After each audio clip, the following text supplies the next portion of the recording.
Olá, Sheila Drummond aqui para te dar as boas-vindas no sexto dia de Revolução Mindfulness. Se você está chegando aqui, caiu de paraquedas nesse vídeo, saiba que ele é a continuação de uma minissérie de 7 vídeos que a gente fala sobre a saúde mental e sobre mindfulness. Então, recomendo que você procure aqui o início dessa temporada, né, e faça certinho aí os 6 dias. A ideia é que você possa a cada dia se dedicar num tema diferente relacionado com a sua saúde mental. E o tema de hoje, a gente vai falar sobre hábitos e qual é a importância da gente saber como isso funciona, né? Para que isso se torne uma possibilidade aí na sua vida. Na verdade, nós já possuímos muitos hábitos, porque na verdade a gente tem um monte de comportamento automatizado. E a gente tem bons hábitos e a gente também tem maus hábitos, né? E dentro de qualquer vertente, o princípio é o mesmo, uma série de comportamentos que se torna automática. Então, por exemplo, fumar é um péssimo hábito, mas ainda assim é um hábito, né, que surge com a tentativa de lidar com as emoções, aliviar a tensão, aliviar a ansiedade, enfim. Resolve? Não, mas traz um alívio imediato, apesar de trazer muito mal para a saúde também, né? Então, o que que a gente faz aí? A gente procura entender quais são as bases desses maus hábitos para que a gente possa diminuir os maus hábitos e aumentar os bons hábitos.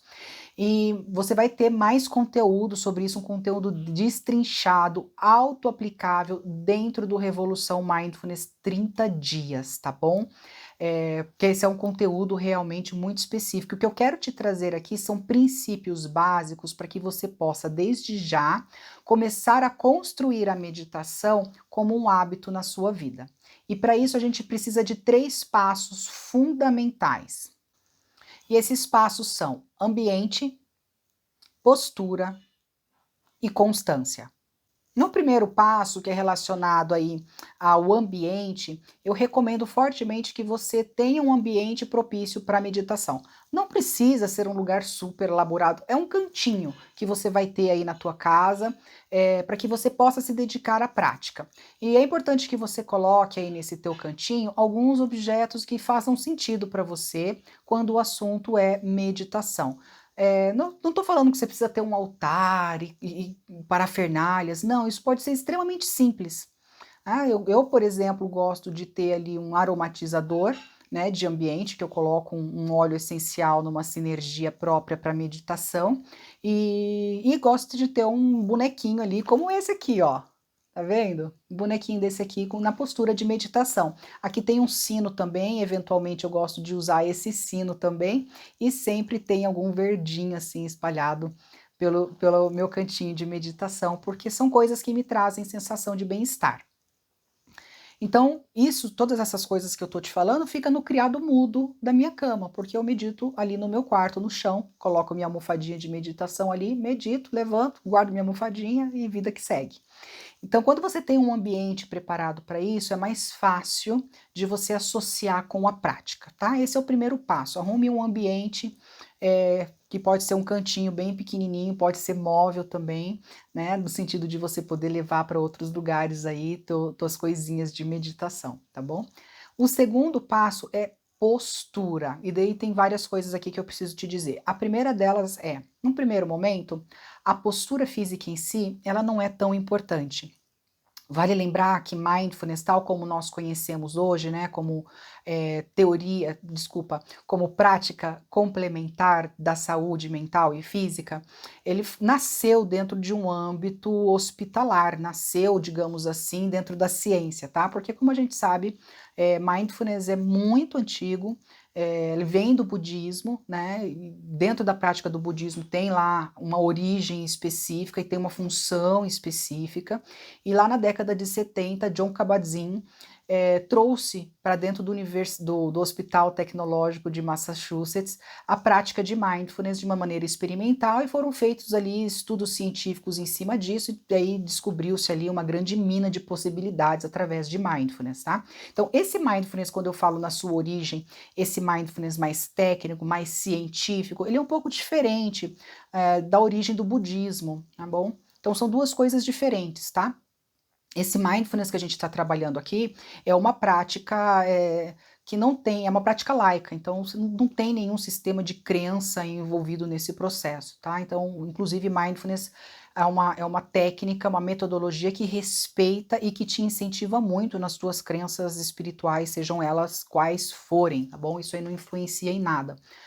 Mindfulness é muito mais uma chave para você se conectar do que o objeto de conexão em si, entende? Então, mindfulness é uma forma que a gente chega em Deus, se a gente pudesse dizer assim, que a gente chega até lá, né? Seja através da palavra, através da oração, ou através dos simbolismos que você utiliza aí na sua religião. Então, não vai determinar quais são as crenças que você tem que ter, entende? Então, por isso é muito importante a gente separar que mindfulness não tem nada a ver com religião. E apesar de ter vindo do budismo, não guarda em si qualquer resquício espiritual que venha dali, ok? Então, esse é o ponto principal. Pelo fato de ter nascido ali no hospital tecnológico, já servindo pessoas que tinham dificuldades, comorbidades, doenças, enfim, crônicas ou não, enfim, mindfulness se adequou a essas possibilidades no sentido de que faça qualquer postura que faça com que você se sinta confortável. Mas quando a gente olha para a questão do condicionamento humano, aí eu posso falar um pouquinho mais, porque a minha prática de meditação é anterior a mindfulness, né? Eu conheci mindfulness em 2012, e sendo que eu pratico meditação desde o ano de 2000, desde o finalzinho ali do ano de 2000, daí de uma maneira muito mais intensa a partir de 2001. Então eu venho com uma bagagem, digamos assim, muito interessante e posso compartilhar com vocês com a minha experiência em relação a isso. Ou seja, para mindfulness, tal como nós conhecemos hoje, a postura não é tão importante. Se você não tiver nenhum problema de saúde, comece a treinar a sua postura para uma postura de meditação.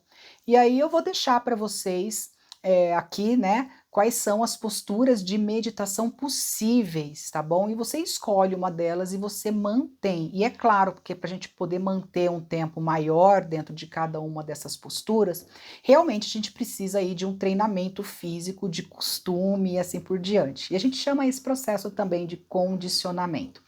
A ideia é que você fique sempre na mesma postura, porque daí com o tempo e com a constância, é mais fácil de você imprimir a sua presença verdadeira, o estado de atenção plena, quando você entra na postura associada, tá bom? A gente tem esse segredo aí no nosso mecanismo de funcionamento, nós somos muito condicionados.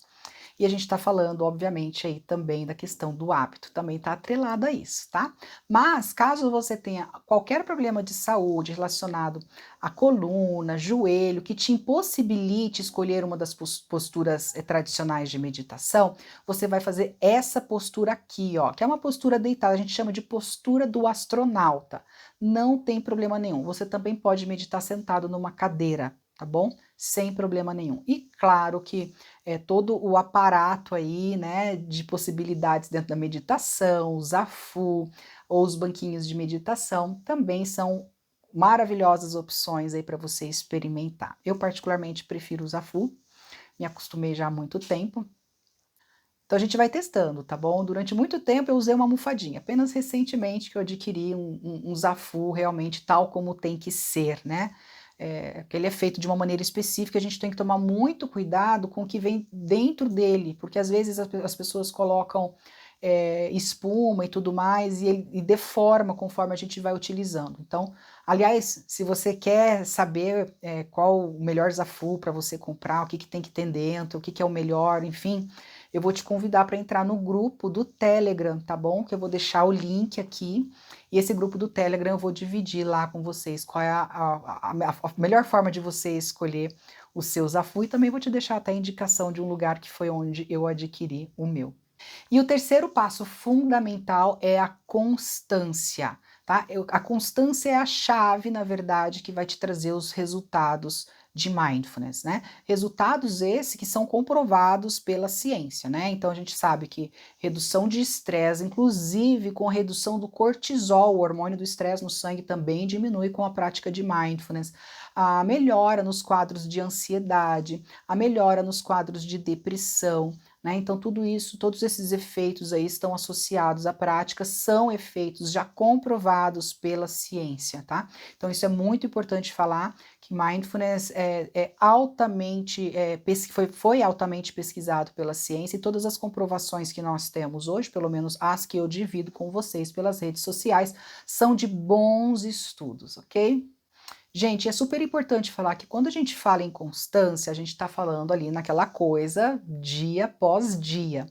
E não vou falar para você que você tem que começar a meditar 27 minutos, que é o que vai fazer uma grande transformação na sua vida. É verdade.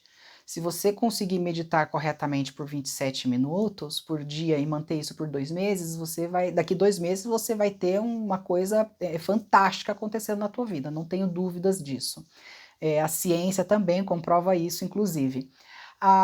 Mas eu não vou te dizer que você precisa fazer isso. A maior parte das pessoas vão desistir no meio desse processo. Então, a grande sacada, inclusive a grande sacada do Revolução Mindfulness, é trazer esses conteúdos e essa prática de uma forma coerente para você, que você consiga seguir, que você consiga aos poucos ir aplicando na sua vida, através de pequenas medidas, e com isso você vai vendo dia após dia sua vida sendo transformada. Revolução Mindfulness nasceu para essas pessoas que não conseguem, não se veem meditando durante 20 minutos, 30 minutos, mas que precisam de um impacto transformador na sua qualidade de vida, na sua saúde mental e emocional. Então a ideia é essa, de te ajudar a construir essa constância, tá bom? E através de evidências científicas, né? Então a gente está falando sobre um modelo que ele pode ser replicado para todas as pessoas, ele possui os mesmos fundamentos e, portanto, os mesmos resultados, tá? Quando a gente fala em constância, a gente está falando do mínimo possível. Eu sempre falo nos programas de Revolução Mindfulness, que também tem uma palestra, não sei se você sabe disso, mas eu já fui palestrar em vários lugares com Revolução Mindfulness desde 2016. E isso é muito legal, porque eu acabo falando muito sobre isso, dessa mesma forma que você está escutando aqui. Então, a forma mais tradicional é 1 minuto por dia. Se você não tiver tempo de nada, está num dia super difícil, ou tá com aquela, né, as pessoas que sofrem com depressão, tá naquele dia que você não consegue fazer nada, que você não tem energia para fazer nada, 1 minuto por dia. 1 minuto por dia dá cerca de 8 respirações conscientes. 8. Coloca na sua cabeça aí que você vai fazer 10 respirações. É o suficiente para os dias mais difíceis. Agora, como nós estamos falando aqui hoje sobre adquirir hábitos, eu vou te propor uma meditação de 2 minutos, tá bom? Que você vai manter todos os dias. Então, eu quero que você guarde essa meditação aí nos teus favoritos, coloca aí na tua playlist, enfim, que os dias que as coisas não estiverem legais, os dias que as coisas estiverem muito difíceis, você vai fazer essa prática de meditação de 2 minutos, tá bom? São 2 minutos focado na respiração, só isso e nada mais. E aí, se você quiser continuar a meditação depois que acaba o áudio, perfeito também, basta que você continue. O mais importante é, fique os 2 minutos, o que vier depois é lucro. E a gente está falando isso para você começar a adquirir um hábito, tá bom? Então isso é uma regra para você seguir o resto da vida. Os dias que estiverem muito difíceis, 2 minutos é melhor do que nada. 1 único minuto é melhor do que nada. E eu tenho certeza que se você continuar aí de 2 em 2 minutos, dia após dia, em poucos dias você vai estar meditando sozinho, sozinha por muito mais tempo, não tenho dúvida nenhuma. E se você, mas peço que você duvide, tá? Peço que você duvide, que você teste, experimente, afinal esse programa vai ficar disponível aí para você refazer quantas vezes você quiser. E eu quero muito que você compartilhe comigo as tuas experiências aí com Revolução Mindfulness, que a gente está hoje no nosso penúltimo dia, né? Amanhã já é o último dia de Revolução. E eu quero muito saber como está sendo a sua experiência. E é claro, a prática informal de hoje, como a prática é de 2 minutos, né? A prática informal de hoje é você praticar mais 2 micromomentos de meditação ao longo do seu dia. E de maneira muito específica, vou te pedir para colocar o alarme um pouquinho antes das tuas refeições, café da manhã, almoço e janta. Coloque o seu alarme ali um pouquinho antes das refeições e faça esse micromomento, né, de fechar os olhos, respirar fundo algumas vezes, trazer sua presença para o aqui e agora, né, trazer sua consciência para junto do teu corpo no aqui e agora, e a intenção de permanecer em estado de presença pelas próximas horas. Simples assim. Chamamos isso de micropausas de mindfulness. E eu te encontro amanhã, então, no nosso último dia dessa edição do Revolução Mindfulness. Até lá!